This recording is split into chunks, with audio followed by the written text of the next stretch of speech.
Donald Trump will be back in federal court tomorrow, this time to be formally arrested and charged with conspiring to overturn the results of the 2020 presidential election, obstructing an official proceeding of the U.S. government, and denying Americans their right to have their votes counted.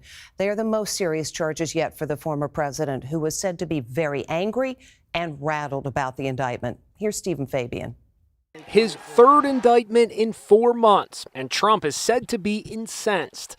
He's very angry. He is much more rattled than he is projecting. He is very upset. Folks around him are very upset. Publicly, Trump is full of the usual bravado, projecting an air of extreme calm, even hitting the fairways this morning for his daily round of golf.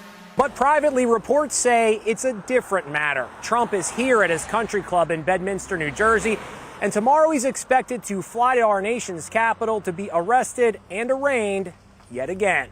His attorney took to the airways with a preview of his defense, which apparently will blame everything on his legal team. He had very high qualified top people telling him repeatedly, and court rulings that told him this election was not stolen, yet he continues today to still say it was. Everything that President Trump did was with the advice of lawyers and counsel. That's an absolute defense. Famed defense attorney Alan Dershowitz tells Inside Edition Trump will claim he's protected under his right to free speech. And we fight like hell. His main defense is going to be, look, I actually believe this. I actually thought I won the election and that it was stolen.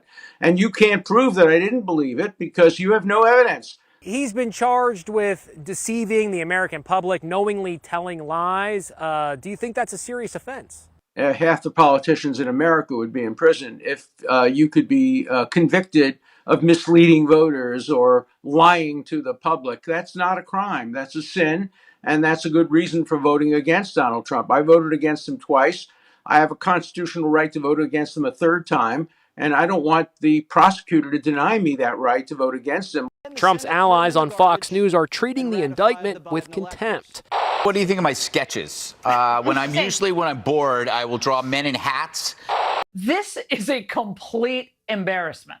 But others say this is a defining moment in American history.